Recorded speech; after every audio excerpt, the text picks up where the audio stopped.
She was rushing to a job interview and ended up in the forest, holding a bleeding wolf pup in her arms. Nothing in her life could have prepared her for what nature did next. When I saw his eyes in the headlights, my breath caught, because I realized he was looking straight into my soul. I'd woken before dawn, heart hammering at the thought of the interview. My palms were slick on the wheel as I drove out of the city, the sky still bruised with night. I kept glancing at my reflection in the rearview mirror, pinched lips, eyes wide, hair tucked behind my ears. Today was everything. A chance to change my life, a chance to prove I wasn't just another face in a crowd. The road narrowed as I left the highway, the streetlights thinning until only the thin glow of my own headlights cut through the haze. Fog curled around the asphalt like ghosts. My car's engine thrummed, a lonely heartbeat in the still air. I swallowed hard, willing my nerves to settle. In a few minutes, I'd be sitting across the table from the hiring manager, answering every question perfectly. I imagined her nodding, impressed. I imagined signing the offer letter. I imagined the relief, the pride. That vision shattered when something dark burst into view. There, in the middle of the road, a silhouette flickered. Long muzzle, pointed ears, a lean shape. My foot slammed the brake. Tires screeched. For an instant, I thought I'd clear him. Then the thud rattled through the car like a gunshot. The world tilted. I threw the car into park and stumbled out, heart hammering so loud I could almost hear it. The fog swallowed my breath as I raced forward. I expected to find a broken body. I expected to see stillness. Instead, I saw two golden eyes shining at me, unblinking. He was sprawled half on the pavement, half in the verge, ribs rising and falling in shallow gasps. My knees hit the ground before I even noticed. My hand flew to my mouth, stifling a sob. "Oh God, oh God," I whispered. My voice sounded foreign in the thick air. I knelt beside him, every instinct screaming to flee, but I couldn't move. The world narrowed to that moment, mine and his. I reached out, fingertips trembling, and traced the line of his muzzle. He didn't flinch. His ears twitched, but he held my gaze, fierce and calm and utterly fearless. I wanted to turn away, to run back to my car and peel out of there, to never look back. But something held me in place. His eyes, deep as midnight pools, and in them a question, a plea, a challenge. Pain lanced through me, sharp as ice. "I'm so sorry," I gasped. "I didn't see you." My voice cracked. I glanced at the dent in my bumper, at the blood marring his silver fur. Guilt coiled around my ribs. I should have been more careful. I should have slowed down. Now this creature, this wild, beautiful soul, was hurt because of me. I fumbled for my phone. No signal. The screen blinked useless in my hand. I pressed it flat against the wolf's flank. "Hold on," I murmured. "Just hang on." My voice wavered between fear and awe. Fear that he would die here alone. Awe that he trusted me enough to look at me like this, as if I were nothing less than a friend. I remembered a first aid video I'd watched years ago. I pressed my jacket under his bleeding side, trying to stem the flow. My fingers grew slick with warm wetness, and I tasted metal on my tongue. The fog thickened, the silence pressing in. Every nerve in my body screamed that I was in over my head. But every time I looked at him, I felt a curious calm, as if he was teaching me something about courage, about mercy. Minutes passed, or maybe hours. I couldn't tell. My watch had long since stopped. Somewhere behind me, my car's hazard lights blinked red, a lonely beacon. I blinked, and he opened his mouth in a soft sound, a groan or a murmur, I could not tell. He shifted and lifted his head higher, as though gathering strength. My chest tightened. Had I made him worse? "Stay," I whispered, voice trembling. "Please." Then it happened. He rose on trembling legs, each movement deliberate and controlled. He didn't knock me to the ground. He didn't lunge. He stood, back arched, head high. For a heartbeat, he looked more like a phantom than an animal, an ancient spirit calling me to witness something beyond understanding. My breath caught again. My heart thundered. I felt tears burn behind my eyes, part grief, part wonder. He took a single step toward me. I froze, every instinct frozen in awe. The world grew impossibly quiet, as though all creation had paused to watch this moment. He pressed his warm, wounded side against my knee. My hand slid up his flank, and I felt the steady beat of life beneath the fur. I felt his gratitude, raw and profound. I felt his understanding. In that instant, the interview, my plans, my ambitions, all of it fell away. Nothing mattered except this living miracle at my feet. A car honked somewhere down the road, distant and indifferent. The fog shifted, revealing the dark trees beyond. I swallowed hard, attempting to reclaim my senses. "I'll get help," I said, voice brittle. "I promise." He watched me, golden eyes unwavering. Then, as if making a choice, he settled back onto the ground, head resting on his paws. He was tired, wounded, but he was alive. He was here, and he had chosen to stay with me. I thought he'd run away. I thought he'd vanish into the mist. But he stayed, and that was when the impossible began. I slid back into the driver's seat, heart pounding, and hauled my jacket off the wolf's frozen body. He lay half on the pavement, half in the shoulder, staring up at me. His breathing was shallow, each inhale a small victory. For a moment, I thought, I can't do this. I'm not a rescuer. I'm not an animal expert. But then his golden eyes met mine again, and something inside me shifted. I could not leave him here to die. He shifted, groaning softly, and began to drag himself forward, one heavy foreleg, then the other. His movement was agonizingly slow, but he was coming toward me. Panic fluttered in my chest. If I let him follow, he'd bleed out on the roadside. If I left him, he'd die alone. "No," I whispered, reaching for the rear door. I pressed my shoulder against the frame and pried it open.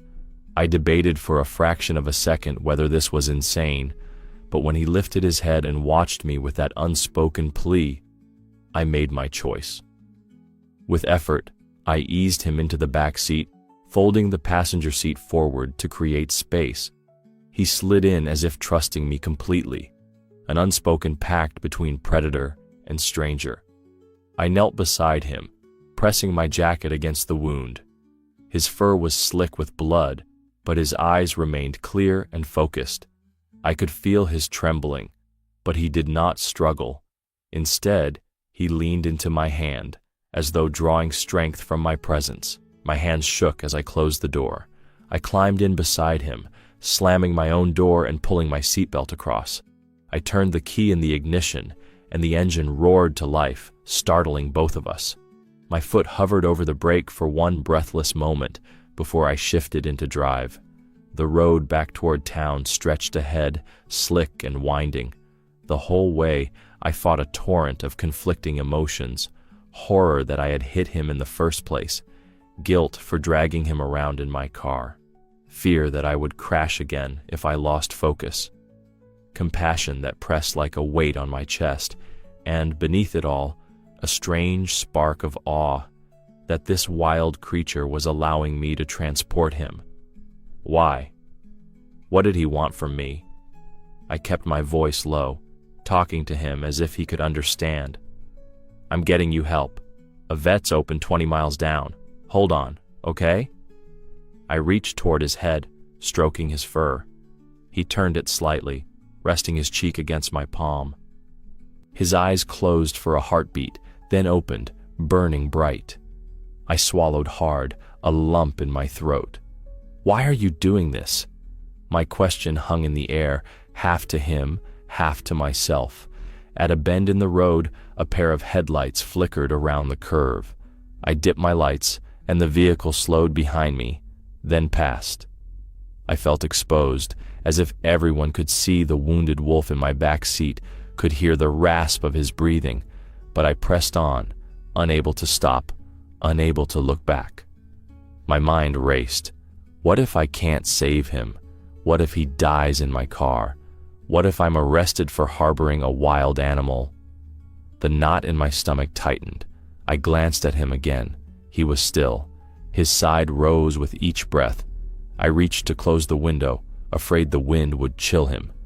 As I did, I noticed something unexpected. A flicker of something in his eyes. Not pain, not fear, but purpose. It was as if he was not worried about himself, as if he'd trusted me with something bigger. In that moment, I realized this rescue wasn't just about saving him. He wasn't pleading for his own life. He was entrusting me with something, leading me somewhere I could save another, or bear witness to something I could never imagine. His gaze burned into me with that unspoken conviction. Trust me. Keep going. I swallowed, blinking back tears. My hands closed around the wheel, knuckles white. I felt both terrified and uplifted, terrified by the unknown path ahead, uplifted by the weight of his trust. The world outside was still the same fog-shrouded road, indifferent trees, damp asphalt, but inside the car, time had warped. It was just him, me, and the promise in his eyes. I found the veterinarian's sign, neon red against the pre-dawn gloom. A little clinic perched at the edge of a small town. Relief wove through me like warmth. I slowed, pulled into the lot, and killed the engine. The wolf shifted slightly, his head falling back on the seat. I killed the engine again, just to be sure he felt the stillness. I opened the door and slid out, looped my arm under his chest, and lifted him as best I could. His weight was nothing compared to what I felt in that moment. Responsibility and awe, fear and wonder, a knot of emotions that threatened to break me open. With every step, I felt more certain. This was only the beginning of something impossible. As we crossed the clinic's threshold, I took a final breath and whispered, "We're in this together." He didn't answer, of course, only exhaled a soft, ragged breath, but I felt him nod. In his eyes, I saw it again, the unshakable belief that he was leading me somewhere beyond my wildest dreams. And I followed, ready or not, into the next chapter of this unbelievable story. When the clinic door swung open, I half expected a flurry of activity, voices, the hum of machinery, the sterile scent of antiseptic. Instead, an empty hallway greeted me, flickering lights overhead casting long shadows against the tile. I called out, voice trembling, "Please, someone," but only silence answered. Moments later, a man in scrubs appeared at the far end, clipboard in hand. His expression froze when he saw the wolf draped limply in my arms. "What in God's name are you doing?" he demanded, striding toward me. The clip-clop of his shoes on the floor echoed like judgment. "This wolf, he's injured. I hit him on the road," I stammered, voice cracking. "Please." He held up a hand. "I'm sorry, ma'am, but we don't treat wild animals here. We're a domestic clinic. You need wildlife rescue, not me." His tone was polite but ironclad, as if reciting a law rather than choosing to turn us away. I felt my chest tighten. "But he's bleeding. He needs help." Tears sprang unbidden. "Please, I can pay." He shook his head. "It's illegal to harbor a wild animal without proper permit. I can't risk liability." He backed away, clipboard pressed against his chest. "You'll have to take him elsewhere." "I'm sorry." The word hung between us like a verdict. I glanced at my watch. Nearly dawn. No wildlife refuge in this town, and the next hour's away.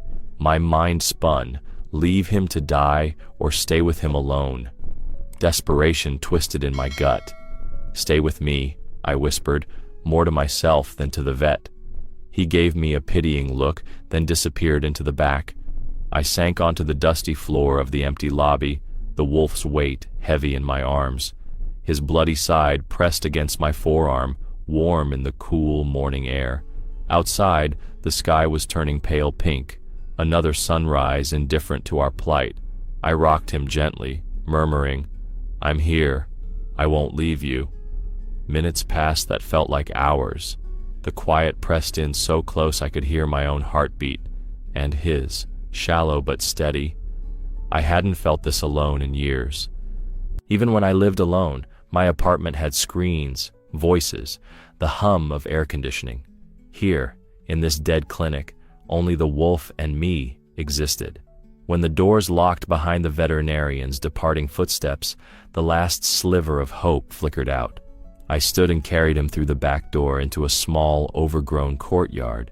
Tangled grass, broken tiles, weeds pushing through the cracks. It was a forgotten space, a no-man's land between the clinic and the woods. Moonlight filtered through broken slats in the fence, dancing across the wolf's body as I laid him down on a weathered tarp. The cold grass bit through my jeans as I sat beside him. My knees ached from cradling him, but I dared not move. I brushed stray hairs from his muzzle and whispered, "Why won't you just rest?" The silence answered. No buzzing neon, no cars passing, only the distant call of waking birds and my ragged breaths.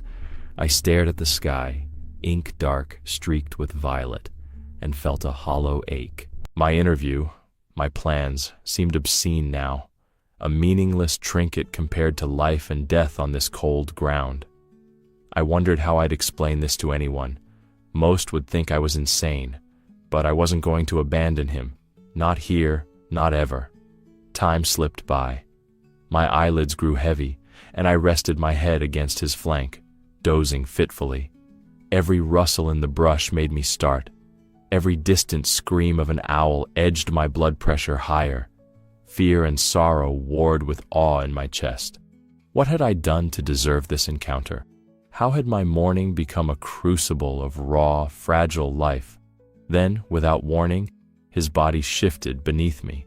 I blinked awake to see him rising, back arching, legs unsteady but determined. He stood, swaying like a sapling in strong wind, head lowering in a hesitant bow. My breath caught. He was standing on his own, bleeding, exhausted, and he was standing. My pulse hammered as he took another step forward, front paw lifting. I braced myself, waiting for him to collapse, to give up. But instead, he marched toward me, each movement deliberate. When he was close enough, he extended his wounded leg, touching my knee with a gentle pressure that sent a shock through my whole body. The contact was feather-light, but it grounded me, rooting me to this impossible moment. "To thank you," I choked out, voice barely a whisper. I reached to cradle his paw, feeling the coarse pads against my palm. Tears brimmed in my eyes again, fear, gratitude, reverence all mingled into one. He wasn't just surviving for himself, he was propelling me forward, urging me to follow. For a heartbeat, I thought he would lie back down, his strength spent. But he remained upright, eyes locked on mine, unyielding and clear.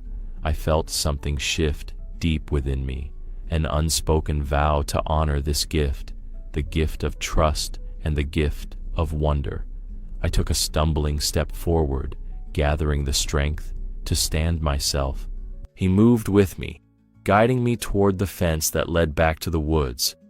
My heart pounded, a wild, chaotic rhythm. Part of me screamed that I was going mad, that no sane person would follow a wounded wolf into darkness, but part of me, the part he spoke to, pulled me onward. I reached the fence and paused, fingers brushing the rough wood. He looked back at me, eyes bright with unshed tears I couldn't place. Then he turned and slipped between the boards into the forest's edge, pausing just long enough for me to see the silhouette of his lowered tail, an unspoken invitation. I thought he was simply saying goodbye, but nature had a different plan. He slipped away from the clearing, each step slow as if he weighed 100 pounds. I watched his silver flank fade into the shadows, and my heart clenched. I didn't know what to do. I thought my part was over, I believed he would vanish into the darkness, and that would be that. But when he paused and turned to look back, eyes glinting in the moonlight, I realized the story wasn't finished. I pushed myself to my feet, breath quick and ragged, and followed. The grass was damp under my shoes, cold dew soaking through my jeans. Fear prickled at my skin. I had no idea where I was going. I had no map, no plan, yet I couldn't stop. Every instinct screamed to run, but I pressed on, one foot in front of the other. The forest loomed around me, ancient trees rising like silent sentinels. The trunks were thick and gnarled, roots snaking across the ground. Shadows shifted with every rustle of wind. My pulse hammered as I crept forward, careful not to trip on a hidden root. My flashlight had died. I clutched my phone against my chest, its pale screen useless. Only the wolf's silhouette guided me, his form flickering between moonlit gaps. He led me deeper, where the air smelled of earth and pine. My mind raced. What awaited me here? A trap? A den? I stifled a sob. I was no adventurer. I was a terrified woman in a stranger's coat. But each time I glanced back, he stood still and watched. His eyes held that same message. Follow. We reached an ancient oak, its trunk wider than my arms could wrap. Its roots formed a tangled web at its base, half buried in the soil. The wolf crouched, nose to the ground, ears pricked. Then he stepped aside. I bent to peer between the roots and froze. There, caught in an old metal spring, lay a small pup. Its fur was a dull gray, eyes squeezed shut in pain. The trap had clamped around its front leg, dragging the other side of its body against the rough bark. It whimpered with each shallow breath. My stomach turned. The wolf wasn't leading me for himself. He was crying out for this child. I dropped to my knees. My hands trembled as I reached for the trap. The metal was cold, unforgiving. My fingers slipped on the jagged edges. "Don't be afraid," I whispered to the pup, though I wasn't sure if it could hear. "I'm here!" The mother wolf pressed her muzzle against my shoulder, a soft woof of encouragement. I felt her breath, warm and damp. I closed my eyes for a second, willing myself to calm down. I imagined the trap releasing, the pup running free. My pulse slowed a fraction.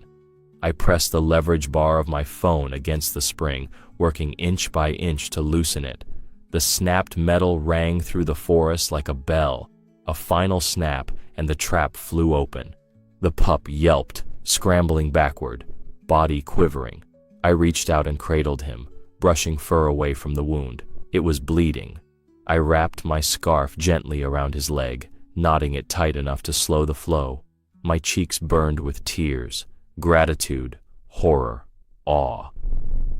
"He didn't ask for help," I choked out, voice thick. "He asked me to save another." The wolf watched, muscles rippling, eyes shining with something I'd never seen in a wild creature. Relief. He nudged the pup toward me, then stepped back, giving us space. I held them both, the mother and the child. The forest felt alive around us, as if every creature was holding its breath. My tears fell onto the pup's fur. I smelled pine and earth and something more, hope. My phone buzzed in my pocket, a reminder of the world I'd left behind. But here, in this moonlit grove, time had no meaning. The wolf pressed his forehead to mine, a gesture so intimate it cracked something open inside me. My sobs came unbidden. I wept for the pup. I wept for the wolf. I wept for the miracle of being chosen. I thought the night could not become more extraordinary. I believed my heart could not swell any further, but nature had more in store. I pried the trap open with trembling fingers and lifted the tiny body of the pup into my arms. His leg was slick with blood, but the moment he was free, he yipped and curled against my chest, as if relieved to be held. I wrapped him in my scarf, a soft, warm cocoon against the cold earth, and felt the rush of triumph, quickly followed by a wave of shame, so fierce it stole my breath. All day, I'd lived for a job interview. New shoes, crisp resume, rehearsed answers. And now here I was, cradling a wounded wild creature in a dark grove while my important life plans felt like dust. I pressed my face into the pup's fur and admitted to myself, I'm so sorry I cared more about my career than this family's survival. I stood, the pup heavy in my arms, and glanced at the mother wolf beside me. She watched intently, a silent sentinel in the moonlight.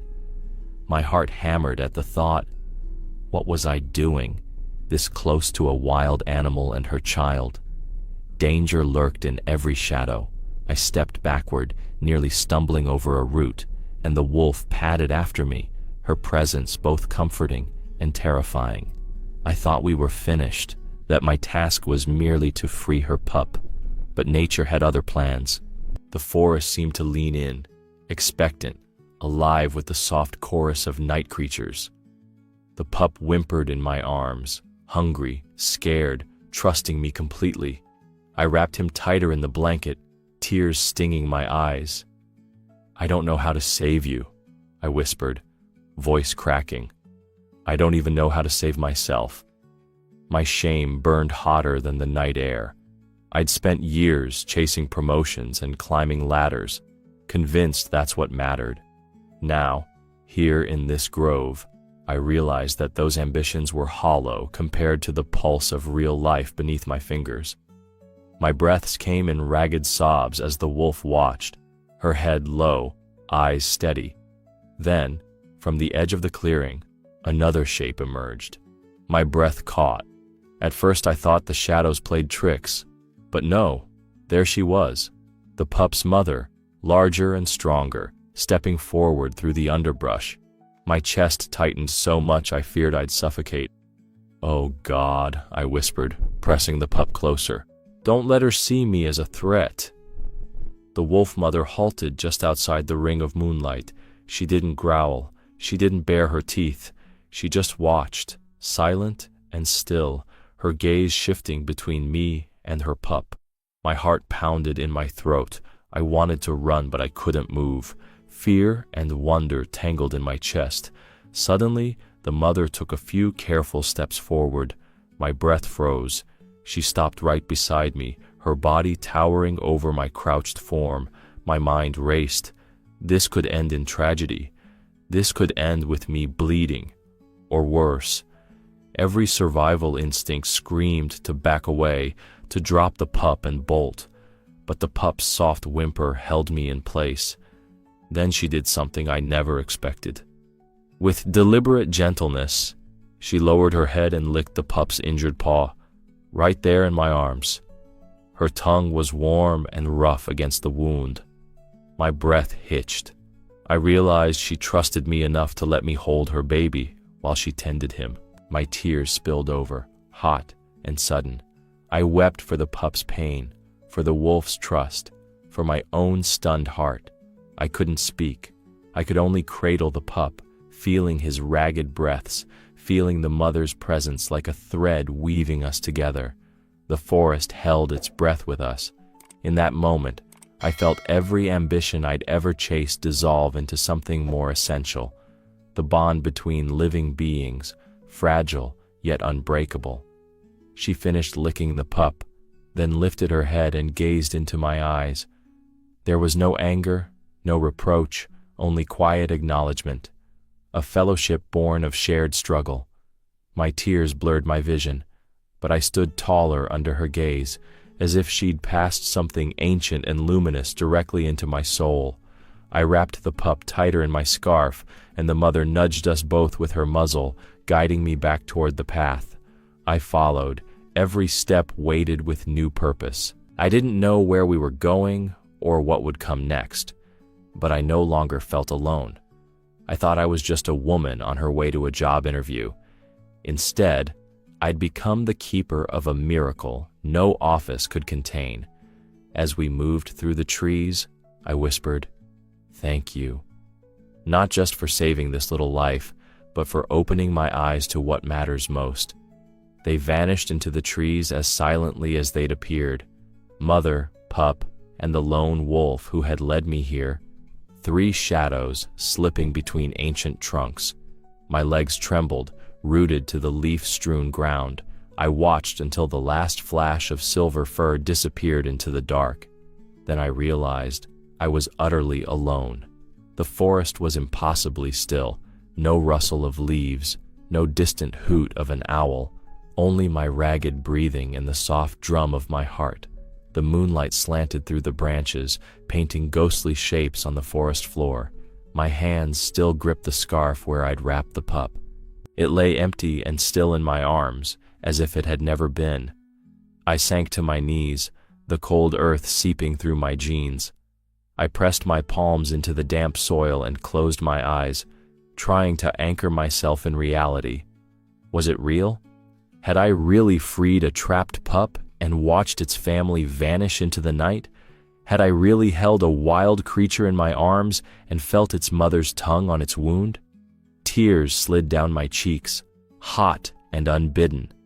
I wiped them on my sleeve, trembling. The forest seemed to breathe around me, waiting, alive, wise. In that moment, I knew nothing would ever be the same. Slowly, I rose, brushing leaves from my hair. My boots crunched on twigs as I made my way back toward the parking area. The path was faint, half hidden beneath years of fallen needles. I followed the curve of the trail, relying on memory and the faint glow of the moon. Every step felt surreal, as though I were sleepwalking through someone else's dream. When I emerged onto the dirt road, my car's headlights waited, dim and indifferent. I closed my eyes against their glare and pressed my hands to my temples. The engine was cold, the interior smelling of pine and dust. I slumped behind the wheel and exhaled, feeling the weight of everything pressing down: relief, grief, wonder. I stared at the dashboard, at the GPS blinking my destination: interview in 10 minutes, 10 minutes that no longer held any meaning. My heart felt too full for ambition, too raw for small talk and rehearsed answers. I thought of the mat of earth where the pup had trembled, of the mother's steady gaze. I thought of how fragile and how fierce life could be. Without understanding why, I turned the key. The engine coughed to life.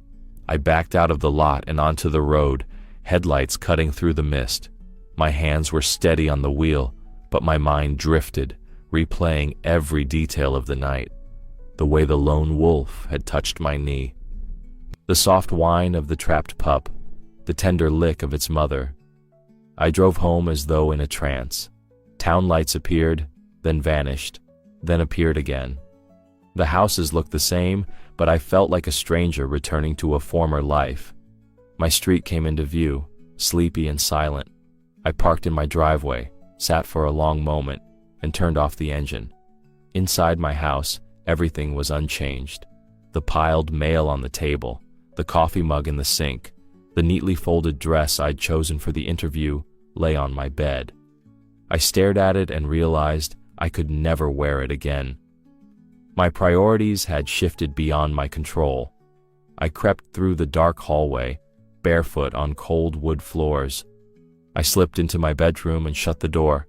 The dress stared back at me, crisp and pristine, a relic of who I had been that morning. I let the weight of the night settle in my chest. My breath caught as I whispered to the empty room, "I can't go." I pulled the blanket over my shoulders and curled into a ball on my bed. Sleep eluded me, replaced by images of golden eyes and trembling paws. I felt the pulse of the forest under my skin, the echo of primal trust. Hours passed in silent communion with my own racing thoughts. Then, as dawn's pale light brushed my curtains, I felt a tug deep in my bones, an invisible thread pulling me back toward the woods.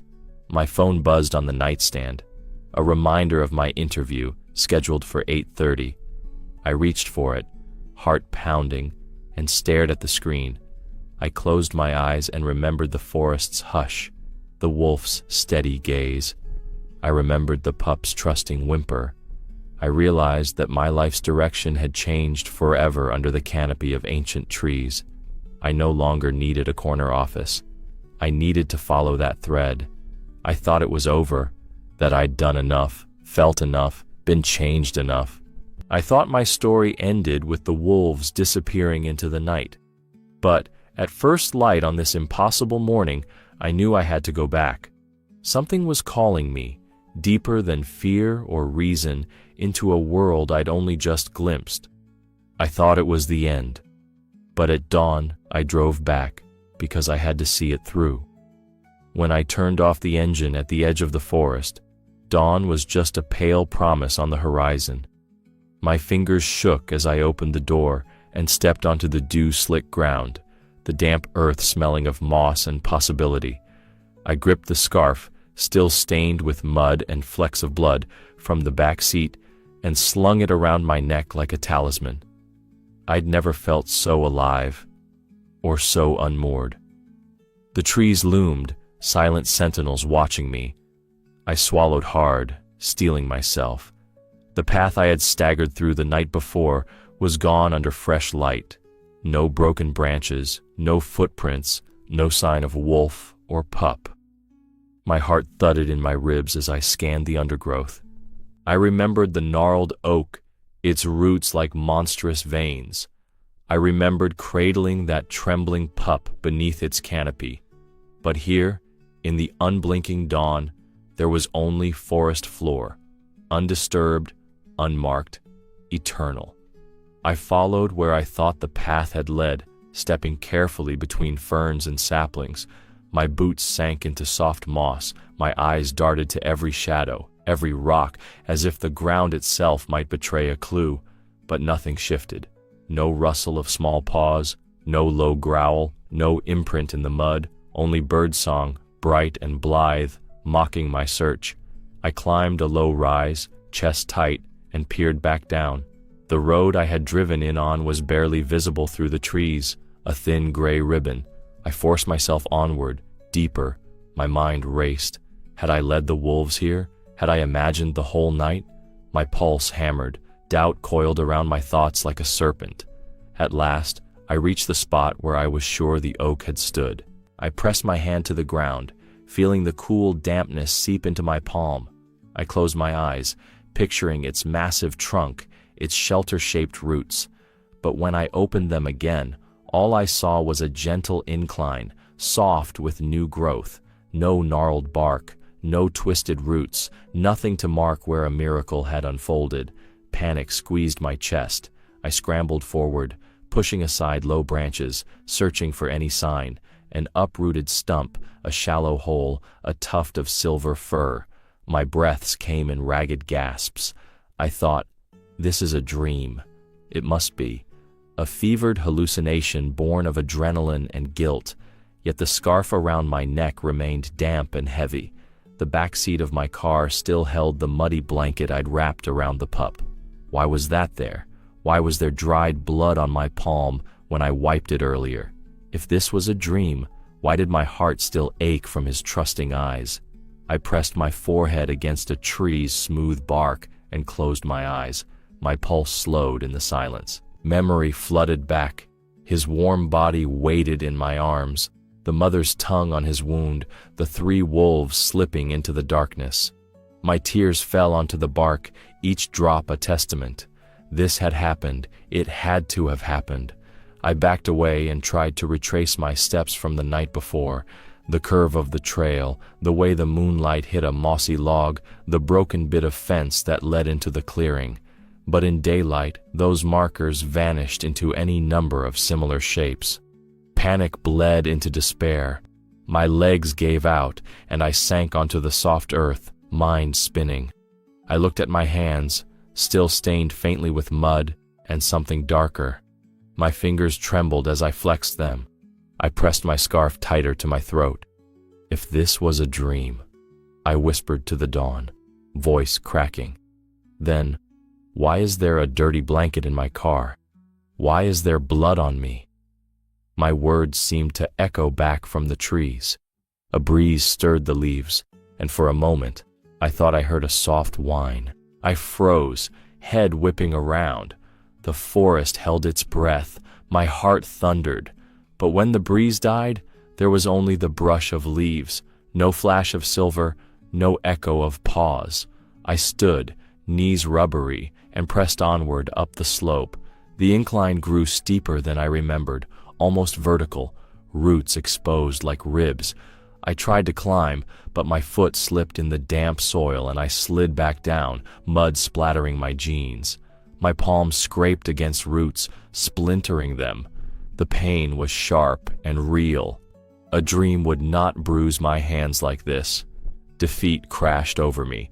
I slid to the bottom, chest heaving. All at once, the forest seemed too vast, too ancient for one woman to conquer.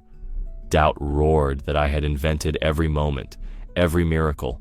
My shoulders shook with sobs I could no longer hold in. The dawn light sharpened, birds swooped through shafts of sun, and I wept for what I had lost, my certainty, my plans, my safe, predictable life. But even in that desolation, something lingered, a stirring of faith born of midnight miracles. I clenched the scarf in my fist and stood.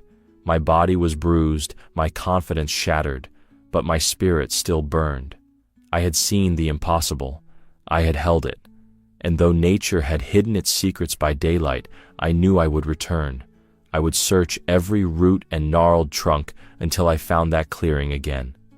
For now, I walked back to my car, every step heavy with longing and resolve. I didn't yet know what I'd do when I found it, or if I would find it at all. But I knew one thing. I could not leave this story half told. I could not abandon the truth of what I had witnessed. If it was a dream, then it was the most vivid dream of my life, and I intended to chase it to its end. When the sun rose that morning, I felt as though the world had shifted on its axis. The soil beneath my feet seemed to hum with the memory of what had unfolded in those dark woods. I sat at my kitchen table, resume spread before me like a discarded relic, coffee gone cold. My phone buzzed with a reminder, interview in 30 minutes. But I no longer belonged to that ticking clock or to any boardroom where measured words and practiced smiles reigned supreme. The woman I had been that morning, chasing a promotion, was gone. In her place stood someone reshaped by a brush with raw, untamed life. I slid the resume into a drawer and closed it with finality. My fingers lingered on the wood, feeling its grain, and I whispered to myself, I can't go back. My heart thrummed with an urgency that had nothing to do with incentives or titles. It had everything to do with the pulse of a living creature who had taught me more in one night than any corporate mentor ever could. By mid-morning, I found myself at a small animal shelter on the outskirts of town. It was hardly glamorous, peeling paint on the walls, kennels stacked in rows, the hollow echo of barking dogs and mewing cats, but I walked through the doors as if crossing into sacred ground. Here, the rawness of life was on display every day, injury, fear, hope, healing. I signed in as a volunteer, my hands clammy with anticipation. A kindly woman at the front desk handed me a smock and a name tag, Leah, volunteer. It felt like the first true identity I'd ever assumed. I spent the day washing dishes, scrubbing floors, and cleaning cages. I fed kittens recovering from illness, their frail bodies trembling under my gentle touch. I coaxed an injured hawk into a new perch, speaking soft reassurances as though it might understand. Every creature I tended reminded me of that night in the forest. The wolf's golden gaze, the pup's trembling whimpers, the mother's tender lick. I carried those memories like embers in my chest, warming me from the inside out. No one asked why I was there, and I didn't offer explanations. I feared they would think me mad, chasing ghosts in a dark wood, cradling wild animals instead of seizing a corporate ladder. So I kept my story to myself, a secret I guarded fiercely. Yet with each life I touched, I felt a quiet communion, an unspoken bond that transcended words. When evening fell, I locked up the shelter and stepped into the cool dusk. My footsteps echoed on the pavement as I walked to my car. The world was dimming, the sky turning that bruised purple that comes before full night. I paused, staring at the horizon, and felt a familiar tug in my chest, an invisible thread pulling me back to where it all began. I didn't follow it that night. Instead, I drove home and crawled into bed, exhausted but alive with purpose. Sleep came fitfully, and I awoke to the first hint of dawn catching the edges of my curtains. My dreams had been restless. Snatches of silver fur, soft whines, a single golden eye watching me from the shadows. At breakfast, I found a photograph tucked beneath my cereal bowl, a snap from my car's dashcam, taken the morning I hit the wolf. In it, I sat slumped at the wheel, terror and regret etched on my face. But off to the side, barely visible in the fog, was the faint outline of 4 shapes, wolves standing among the trees, as though guarding me. I held the photo in trembling hands, tears pricking my eyes. I knew then that I would never forget. All day, I carried the photo with me. I showed it to no one, yet I felt its truth resonating in my soul. I was part of something larger, a web of life that pulsed beneath the mundane rhythms of human schedules. It was not vengeance that guided the wild, but an invitation, a call to witness and to respond. That night, after locking up the shelter, I stepped outside into the starry stillness. The air was cold, carrying the scent of pine and earth. I stood in the parking lot, the world hushed around me, and closed my eyes. I listened for the sound of paws on the forest floor, for the whisper of movement beyond the trees. For a moment, nothing stirred. Then I felt it. A presence, gentle but insistent, like a heartbeat at the edge of my awareness. I opened my eyes and peered into the gathering darkness. There, just beyond the perimeter of light, 2 golden eyes glinted at me. My breath caught. My pulse thundered in my throat. The form of the lone wolf stepped forward, stepping into the pale glow of a street lamp. His fur shimmered silver in the night air. He paused, looking at me with that same unwavering calm, that same profound trust. In that instant, I understood what he had been trying to teach me. Nature does not punish. Nature calls. It calls to each of us in its own way, through the tremor of a trapped pup, through the wounded grace of a fallen creature, through the silent gaze of an ancient spirit. The call asks us to awaken, to honor the living world, to become stewards rather than spectators. If your heart is racing right now, you feel it too. Subscribe to the channel. Here, we share the real stories of how nature speaks to us. If you've ever witnessed a miracle in the wild, right? Animals remember kindness. Our eyes met, and I felt a tidal wave of emotion, gratitude, reverence, love. Tears stung my cheeks under the streetlight as I whispered, "I hear you." The wolf lifted his head and gave a soft, barely audible howl, a salute, a benediction. Then he melted back into the shadows, vanishing as mysteriously as he had come. I stood there long after he was gone, chest heaving, the night air crisp in my lungs. I felt more alive than I ever had in a boardroom or behind a desk. I felt connected to something eternal and vast. I felt home. When I finally returned to my apartment, I didn't lock the door. I lay on the floor, gazing at the ceiling, heart still racing. And in the silence, I repeated to myself, "It doesn't happen." But I saw it with my own eyes. He came for help, and he saved me. Years later, whenever I feel lost or overwhelmed by the noise of modern life, I revisit that night in my memory. I recall the hush of the forest, the glint of golden eyes, the warmth of that wounded pup in my arms, and I remember the wolf's final gift, the gentle reminder that we are not separate from the wild, but woven into its tapestry. Nature does not punish. Nature calls. If we have the courage to listen, it will lead us home. A newborn left to die in the forest, and a wild wolf that did the unthinkable. When I heard a baby crying in the woods, My vision blurred because I realized this was no accident. I'd gone out just like any other evening, basket in hand, hunting for chanterelles among the pines. At nearly 60, I know this forest as well as I know my own heartbeat.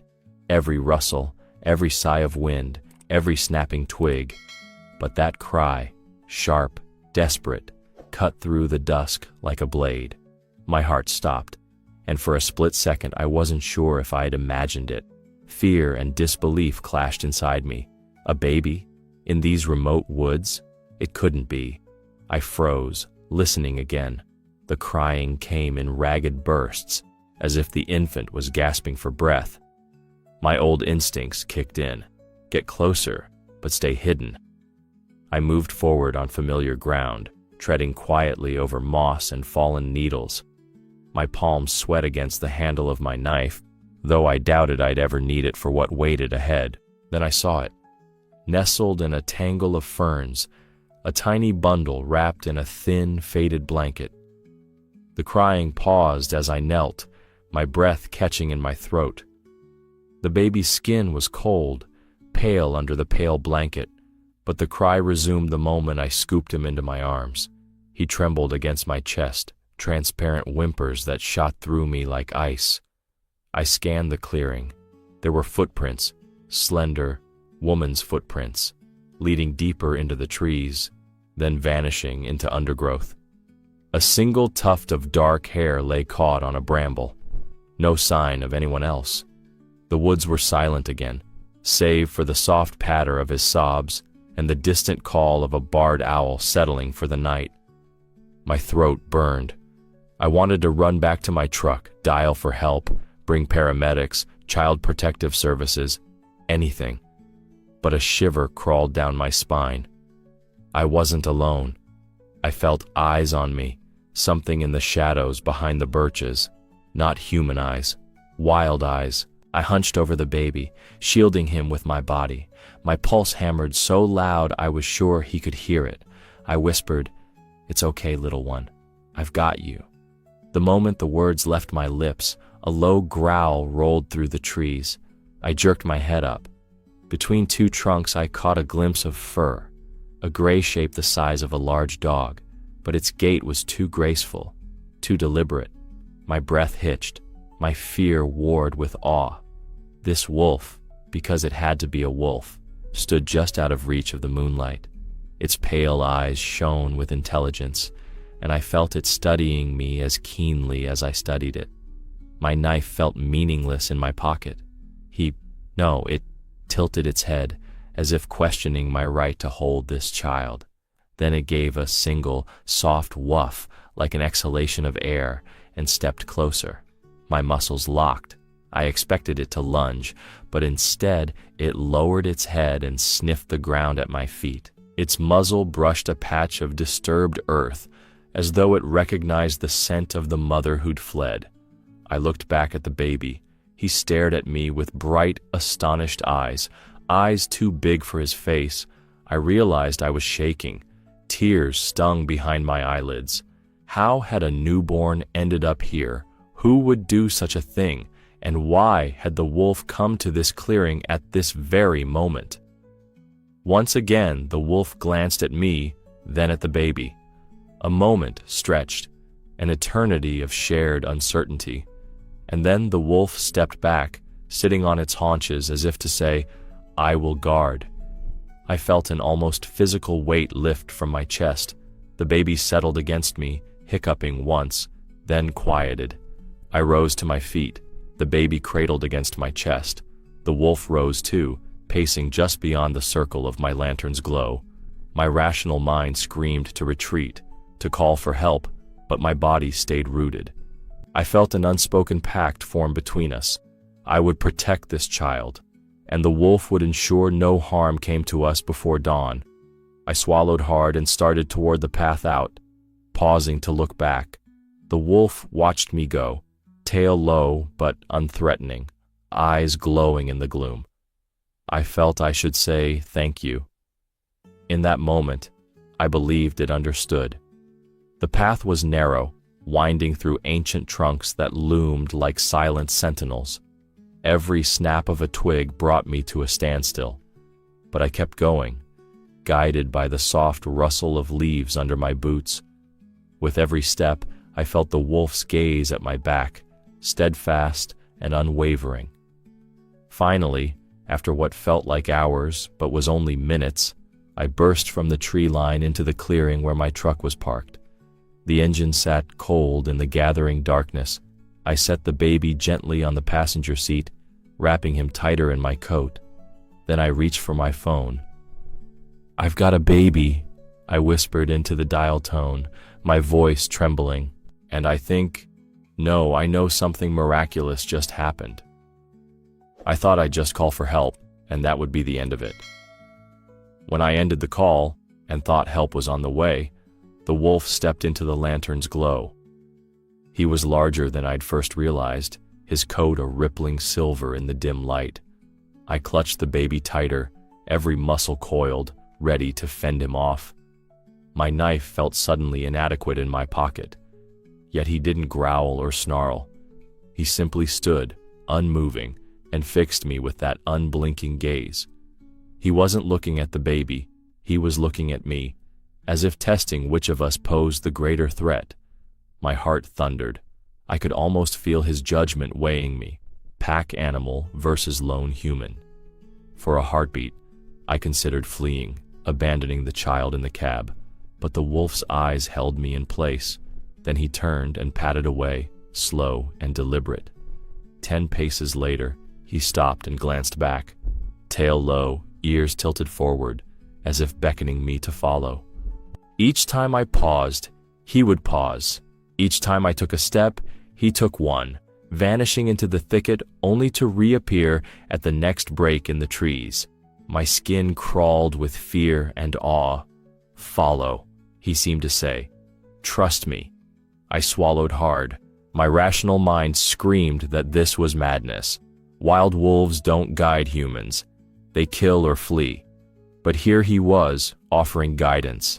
I unwrapped the baby slightly to check his breathing. His chest rose and fell, steady, warm. I whispered, "Stay with me, little one." And I rose from the truck's open door. My bones protested, but I forced myself to move, stepping off the gravel and into the forest floor. The wolf halted at the edge of a faint trail, then melted into the pines. I hesitated, scanning the darkness. No rescuers had arrived yet. No sirens, no headlights. Only that low rhythm of the wolf's paws on moss and pine needles. I told myself, if this leads to danger, I'll turn back. But something deep in me, a blend of fear, wonder, and curiosity, compelled me onward. For the next 10 minutes, we moved in uncanny tandem. Every so often, the wolf paused to sniff the earth, ears quivering at distant sounds. I noticed he was limping slightly on his right front paw. A jagged scar ran down his shoulder. He should have been in pain, but he showed no sign of weakness. Instead, he carried himself with a weary dignity. My chest tightened. Had he been hurt protecting cubs, or in a fight with another predator? I couldn't help but admire his resilience. He led me over a fallen log, past a stand of birch where moonlight pooled like liquid silver. My boots sank into damp earth, but the wolf moved effortlessly, as if floating above the ground. Then he paused again, directly in front of a gnarled oak. Its roots clawed at the soil, forming a shallow hollow beneath. The wolf lay down, looking back at me with those luminous eyes. I approached slowly, cradling the infant. My pulse rattled in my ears. I knelt beside him and peered into the hollow. At first I saw nothing but shadows. Then I noticed a rolled-up blanket, dark, muddy, and torn. Beneath it lay a small bundle of clothes, a tiny hat, a scrap of velvet. My breath caught. This was no random dumping ground. Someone had come here before me, someone with purpose. The wolf rose and nuzzled the edge of the hollow, letting out a soft woof. My heart pounded so loudly I could barely think. "You showed me this for a reason," I murmured. He dipped his head as if acknowledging my words, then slinked to one side and lay down again, blocking my exit path. A gust of wind stirred the branches overhead, and I half expected the baby to start crying again. But he lay quietly, eyes closed, trusting me. I felt a tremor of emotion, gratitude, fear, awe, all at once. This creature was more than a guide. He was a guardian. For a moment, I allowed myself to believe we were safe. I reached into the truck for my first aid kit, intending to mend the wolf's limp, repay his kindness. But when I returned, he was gone. No rustle, no crunch of leaves, just emptiness. I rose, scanning the darkness. My mind raced. Had I dreamed him? Was this forest playing tricks on me? Then I heard it. A soft thump, like a heartbeat from deeper in the woods. The baby stirred in my arms, sensing movement. I tipped the blanket back and saw him staring straight ahead, wide-eyed. Summoning my courage, I followed the sound. It led me past the oak, past the hollow, to a small clearing I hadn't noticed before. Moonlight revealed a circle of stones. In the center lay a worn journal, bound in leather. My breath hitched. Had the mother left this here, or someone else entirely? I reached out to touch it, and felt the wolf's presence behind me. He leaned against my leg, heavy yet gentle. I looked down at him. His eyes held a question. Will you continue? I steadied my breath, pressing the baby to my chest. Lead on, I whispered. The wolf turned, our silent pact unbroken. But I had no idea where he would take me next, or what I would find. I was certain he was guiding me to his den, but I had no idea the truth waiting in its shadows. The fire crackled to life just as the last sliver of daylight vanished. My hands shook as I piled dry sticks. The baby curled safely against my chest. Darkness pressed in on all sides, and I hated every step I'd taken away from my truck. I thought I knew these woods, but now every sound felt like a threat. The wind whispered through the pines, and for a moment I swore I heard distant howls. I settled onto a rotted stump and laid the infant on a patchwork of jackets. He stirred, blinking wide eyes at the glow. I propped a flint in my lap and stared into the dancing flames, willing myself to feel calm. But fear hunched my shoulders. I was a 60-year-old man, once a forest ranger, and now I was crouched in the wilderness with a newborn and no path forward. The wolf had led me here, then vanished into the dark. I clenched my jaw, wondering if I'd made a terrible mistake following him deeper. With no choice, I fed the fire more kindling and shifted to shield the child. I whispered, "We'll be okay," but my voice sounded hollow. Minutes stretched, and the forest fell silent. The fire's orange halo was a thin bubble against blackness. I thought of my cabin 10 miles away. Warm bed, locked doors, a radio. If only I'd turned back then. But that wolf's eyes had held me captive. I pressed a hand to my chest, feeling my own heart racing. An hour passed. The baby dozed, his tiny fingers curled. My eyelids grew heavy, and exhaustion tugged at me. I drifted into a half-sleep, the fire's hiss lulling me. Then, snap! A twig broke in the gloom. I bolted upright, heart in my throat. I blinked and saw him, the gray wolf, emerging like a wraith. In his jaws he carried a hare, limp and lifeless. He approached cautiously, every step measured, and placed the hare near the edge of the firelight. Then he turned and melted back into the trees. My breath caught. I knelt beside the offering, stomach twisting. "He fed us," I croaked, voice cracking, as if he knew I had no food for the baby. My mind reeled. This was no random act, no wild animal's whim. This was deliberate, compassionate. My rational mind protested, wolves don't feed humans.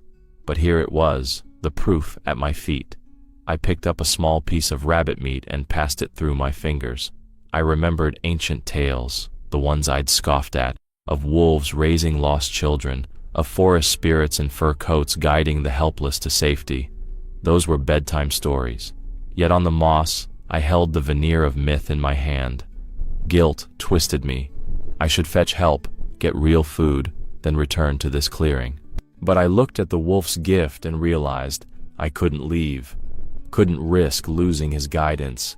I ripped off bark to carve shavings for tinder and tossed tiny slivers onto the fire. Flames roared, and I felt tears stinging my eyes. "Thank you," I whispered, though I doubted he could hear. I carefully warmed a shred of rabbit over the fire, too hot for a newborn, but I took a tiny bite. It tasted of earth and moonlight, raw and strange. I fed a few threads to the baby, murmuring encouragement. He took it instinctively, eyes half closed, and I felt a surge of hope. His warmth against me, the fire's glow, the wolf's unseen presence, it was enough to keep the terror at bay. As the night deepened, the crackle of fire became a lullaby. I leaned back against a tree, baby in arms, and watched embers rise like fireflies.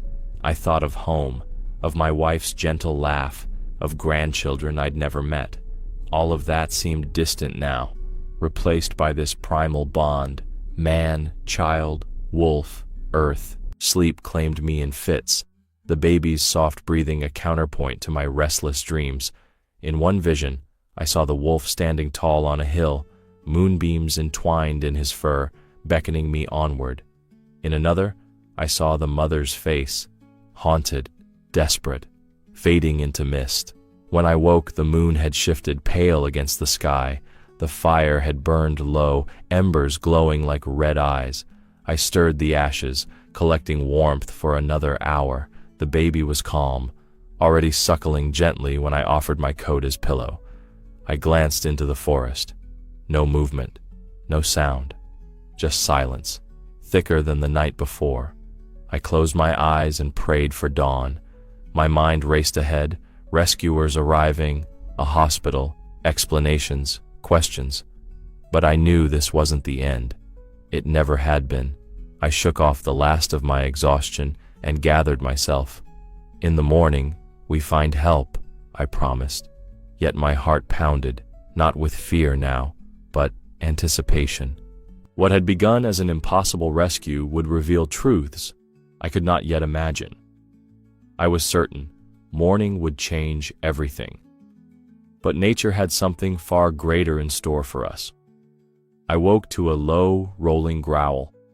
My eyes snapped open to the dim gray of pre-dawn. The fire had died to glowing embers between us, and the baby slept soundly against my chest. My skin prickled with unease as I scanned the clearing. Then I saw them. 2 wolves stood just beyond the fire's reach, forming a silent ring around us.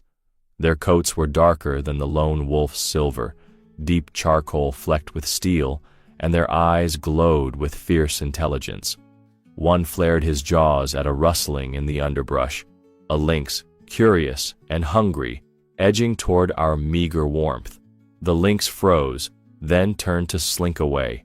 But before it could vanish, the nearer wolf lunged, teeth bared, forcing the cat back into the shadows.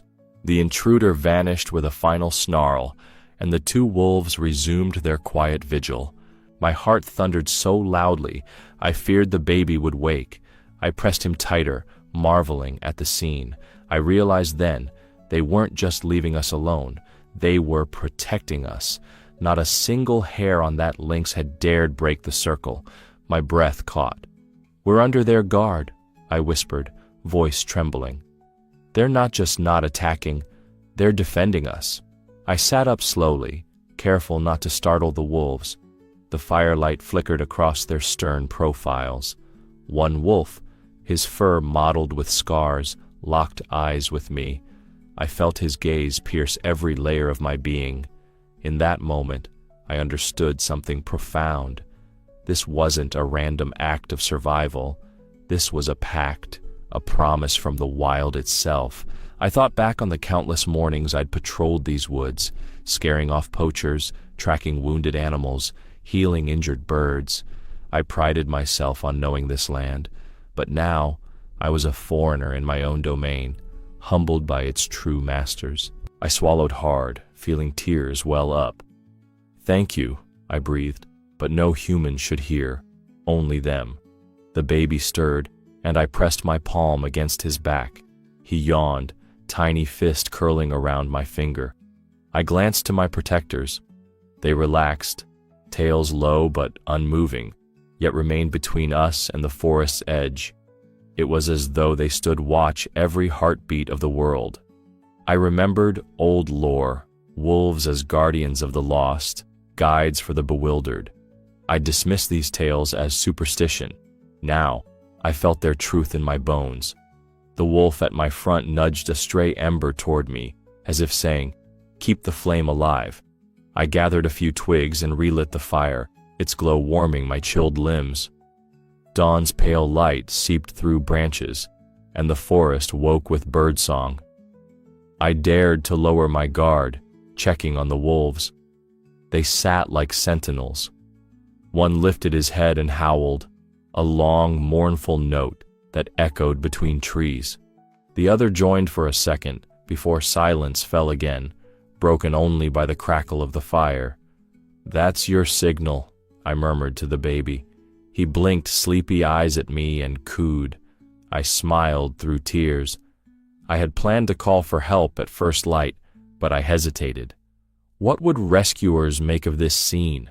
A man who followed a wolf through the night, sheltered by its pack? They'd think I'd gone mad.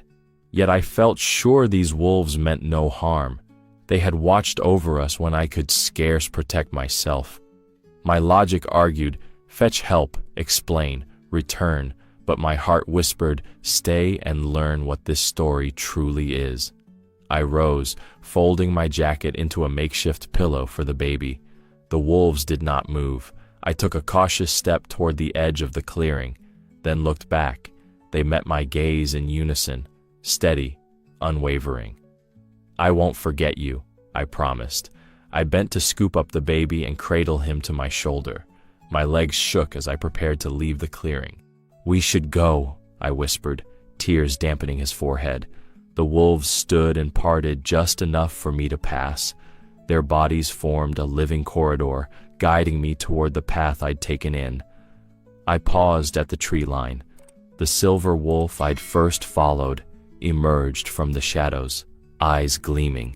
He took one step forward, closer than any of the others had dared, and stared into my eyes. Time stopped. I felt the pulse of his world beat against mine. Then, as the first rays of sun filtered through the pines, he turned and melted into the undergrowth. The other wolves lingered a moment longer, then slipped away like mist. I exhaled, relief and wonder flooding me. I scooped the baby tighter and planted one foot on the path. They just won't harm us, I thought, heart light. They simply refused to. I was certain they merely chose not to attack, but their true gift was much, much greater. I burst into the clearing beyond the pines, branches cracking under my boots, heart hammering against my ribs.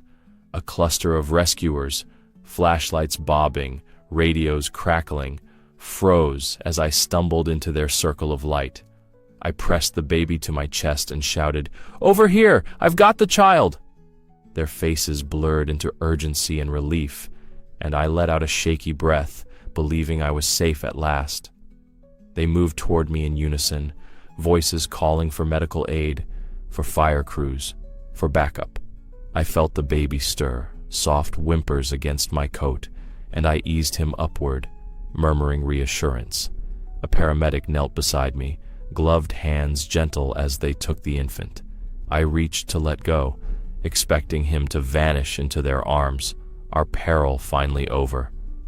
Then a sound stopped me, a low, steady scrape of underbrush. I turned, eyes wide. Emerging from the tree line, the silver wolf stepped into the beam of a spotlight, every muscle taut. He paused at the edge of the circle, ears pricked, nostrils flaring as he assessed the scene. My breath caught. Here he was again, our midnight guide, our silent sentinel. The rescuers stiffened. Flashlights swung toward him. Shouts cracked. "Get back! Weapon, draw!" I heard the unmistakable click of rifles being readied. The wolf's gaze shifted from me to the humans and back again, unflinching. In that terrible heartbeat, tension coiled around us like a whip. I dropped to one knee in the mud, hands raised, voice trembling. "Don't shoot! He saved us!" My plea echoed through the clearing. The wolf's chest rose and fell in a steady rhythm, and under the spotlight, his fur shimmered like moonlight on water. I held the rescuer's eyes, words catching in my throat. This wolf, he led me here. He protected my son. He brought us to you. One of the paramedics hesitated, rifle trembling in his hands. Another lowered her flashlight, revealing a face etched with disbelief and awe. I stared back at them, my own disbelief burning bright. A wild animal standing guard over a human child, refusing harm. My heart thundered so loud, I was sure they heard it too. The wolf took a single slow step forward, as if acknowledging my words. His eyes held a gentle fierceness, and I felt the truth pulse through me. He was more than predator or prey. He was guardian, guide, miracle incarnate. A rescue team leader barked an order, but his voice faltered as he saw my open palms, and the boy clutched to my chest. He swallowed hard, glance flicking to the wolf, then back to me. I seized the moment, voice steadying. "He's part of this story. Please let him live." The paramedic lowered her rifle, and the leader gave a curt nod. Tears stung my eyes, tears of relief, of gratitude, of something raw and larger than fear. The baby drifted asleep, safe in human arms. I stood slowly, meeting the wolf's gaze one last time. He held my look for a breath that stretched into eternity, then drew back into the forest's fringe. The rescuers exhaled, voices soft with wonder. I watched him disappear into shadow, silhouette dissolving among the trees. My legs trembled, and I sank to the ground, head spinning. I thought this was it, that the child was safe, the wolf vanished, and our story could finally be told like any other rescue. I closed my eyes, pressing a hand to my heart. I thought this was the end, that now the authorities would take the baby. I'd answer their questions, and I'd return home changed but whole. But the wolf had shown me that night was only our beginning. I sat stiffly on the edge of the cot in the cramped hospital room, the newborn swaddled in a tiny blanket against my chest. A police detective hovered by the door, face etched with regret. "His mother," she began softly. She's a known addict. She left him in the woods when he was just days old. We found her car abandoned at the trailhead. She vanished into the night." My throat closed. "And the doctors? How is he?" She hesitated, glancing at the Isolette's soft hum. "He was premature. Without constant warmth, without feeding, he would not have lasted until morning." I pressed a hand to my heart. "If not for the wolf," my voice cracked. "If he hadn't found us, he'd be gone. It's certain." Tears pooled behind my eyes. The detective offered a sad smile. "You did what no one else could. He owes his life to you, and it seems to some extraordinary guardian outside." I nodded numbly, staring down at the fragile life in my arms. His chest rose and fell on its own, a miracle I could barely grasp. Memories flooded back, the fire's glow, the silver wolf's watchful eyes, the silent march through the trees. I told myself the wolf was a guide, a protector. Now, hearing the truth of the baby's odds, I knew it was more than sentiment. It was fate. That night, after they discharged me, I carried the baby home. My little cottage on the edge of the forest loomed under a star-strewn sky. I lit a lamp and settled him in his crib by the window. His breathing was peaceful, a soft rhythm that soothed my frayed nerves. I crept to the window and peered out. The forest lay black and still, shadows pooling like ink. The weight of the past nights pressed on me. I closed my eyes, willing him to sleep. Then, there, a silhouette gliding between the trunks. My breath caught. The silver wolf stood at the edge of the clearing, just beyond the garden fence. He stared up at the house, his form outlined by the moon, his ears pricked, nose lifted, as if savoring the scent of the baby inside. My heart thundered. I'd always thought our encounter was over once help arrived. But here he was, on my doorstep, returning to the home where the child now lay. I opened the window a crack. "I'm here," I whispered, voice trembling. I kept my promise. The baby stirred, but I shushed him gently. The wolf sat on his haunches, poised and silent. Our eyes met across the glass. In his gaze, I saw something that went beyond gratitude, a solemn vow, a bond that transcended words. He lifted his head and let out a single, soft howl, a song that resonated through the night air. It was neither mournful nor joyous, but something between, a farewell and a benediction. I felt tears slide down my cheeks. The weight of wonder and sorrow pressed me to my knees. Then, as silently as he'd arrived, he turned and vanished into the darkness of the trees. The forest swallowed him whole. I pressed my forehead against the cool window pane, chest tight with emotion. I thought he came to say goodbye, but even as I uttered that, I sensed I was wrong. This was no final farewell. This was the beginning of something I could not yet name. I sank onto the floor, arms wrapped around my knees. The baby cooed softly in his crib behind me. Dawn was still hours away, and the hush of the house felt sacred. I realized that every heartbeat in that room carried the wolf's legacy, the miracle of survival, the wild's unexpected grace. I whispered into the quiet, "Thank you." The words hung in the air, fragile and true. Outside, the forest stood guard, its secrets buried beneath moonlight and shadow. I lay back, letting exhaustion claim me, the baby's soft breaths lulling me toward sleep. In my mind, I replayed the nights we had shared, the fire, the gift of a hare, the circling pack, the silent escort to safety. Each memory glowed like embers in the dark, and deep inside, I knew the wolf's final lesson had yet to come. This was not an end. This was only the beginning of a story that would shape both our lives forever. I never once considered handing him over to strangers. When the social worker gently asked if I'd thought about foster care or the system, I looked her in the eye and said, "If nature saved him, I won't abandon him now." The words felt like a vow carved into my heart. They nodded, pens poised, but there was no changing my mind. This child belonged with the man who'd carried him through the wilderness, guided by a wolf's mercy. Those first months passed in a blur of diapers and lullabies. He was a quiet boy, his big eyes always alert, watching the world as if waiting for someone or something to appear. He never cried without reason, and when he did, it was a steady plea rather than a frantic wail. His small hand would reach for mine, and I'd feel an ache of protectiveness deepen in my chest. On his first birthday, I took him to the edge of the forest. He sat in my lap on an old stump, clutching a soft blanket that smelled of wood smoke and home. "Do you remember?"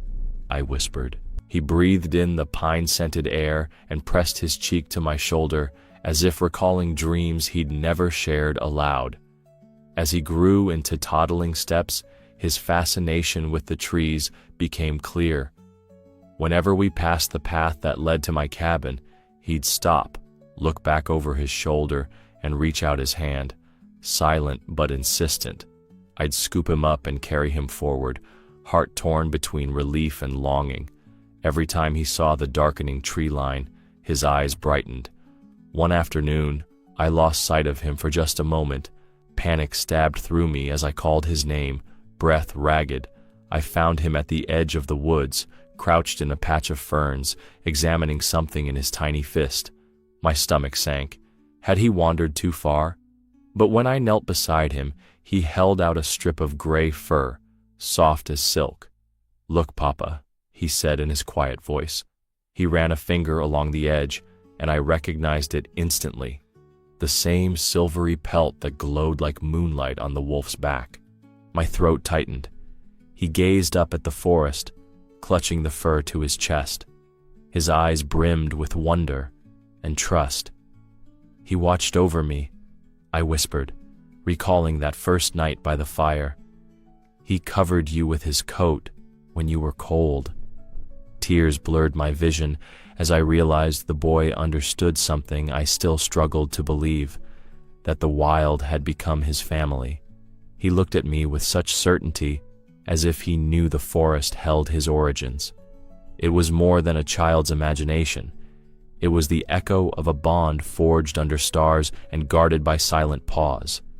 That night, as I tucked him into bed, he pressed the fur against his cheek. "Papa," he murmured, "I want to see him again." My heart clenched. I knew the path. I knew where he'd first found us. "Someday," I promised, brushing hair from his forehead, but the word felt hollow. How could I take him back to those shadows, to that place of miracles, without my own heart breaking open again? In the weeks that followed, I watched him grow stronger, each milestone a soft celebration. His first words were spoken in a whisper of awe. "Wolf." He'd point toward the woods, and I'd see memory shimmer in his eyes. He ran faster than other children, his small legs pumping like he was chasing something only he could see. Every night, he fell asleep clutching the scrap of fur. I'd sit by his bed, worn journal in hand, and tell him the story of how he came to us, lost and alone, saved by a wolf who traded danger for guidance. His breathing slowed as my voice carried him into dreams. One evening, he sat at the window, gaze fixed on the dark tree line. Moonlight painted his face in silver. He turned to me, eyes shining with conviction. "He's out there," he said, voice trembling with certainty. "He watches." I felt tears well. "I believe you," I said, voice thick. In that moment, I understood the depth of our transformation. We were a family born of wilderness and wonder, bound by a promise neither man nor wolf could break. He looked back to the forest, silent and still, and I saw his tiny chest rise with a calm confidence I could only envy. He trusted in something greater than us, something wild and wise that lived beyond our world. I wrapped an arm around him and whispered into the night air, as much to myself as to him, "We'll never forget." In his eyes, I saw that yes, he knew, and that we both were forever changed by a bond no one else could see. The day my son turned 6 dawned crisp and golden, as if the forest itself celebrated with us. We walked the familiar path beneath towering pines, his small hand clasped in mine. His laughter tinkled like bells with each crunchy step through fallen needles. I told him stories of his first night in the woods, of the wolf who saved him, but he only nodded, eyes bright with childhood wonder. Halfway along the trail, he stopped so suddenly that I nearly stumbled over him. He pressed a finger to his lips and whispered, "Dad, it's him." My heart seized. Ahead, bathed in morning light, stood the wolf. Older now, his silver fur flecked with white, shoulders stooped as if bearing the weight of years. He stood perfectly still, eyes fixed on my boy. I felt tears sting my eyes. The forest held its breath. The wolf lowered his head until his muzzle touched the earth, a solemn bow that resonated deep in my chest. My son stepped forward, each barefoot footfall silent on the soft moss. He placed his small palm on the wolf's forehead, as if offering thanks across the boundary between two worlds. The wolf's eyes closed in what felt like peaceful acceptance. For a moment, time dissolved. I stood behind my son, unable to speak, consumed by the wonder of that communion. The wolf then rose, its body long and lithe, and turned slowly away. It paused at the edge of the clearing, cast one last glance toward us, and slipped into the forest's green shadows. I watched until even the sound of its footsteps faded, until the pines swayed without its presence. My son looked up at me, eyes shining with wonder, and something older than words. I knelt beside him and brushed a strand of hair from his forehead. He didn't speak. Neither did I. We simply stood there, bound by the unspoken truth of what we'd witnessed. A wind stirred the leaves, and I closed my eyes, feeling the echo of the wolf's farewell pulse through my veins. I thought such a thing could not happen, but I saw it with my own eyes. He came to say goodbye. He passed his guardian role to me. If your heart is racing now, you understand. Subscribe to this channel. Here, we tell the truth. Nature is full of mysteries. If you too believe in a special bond with animals, write, "We are not alone in this world."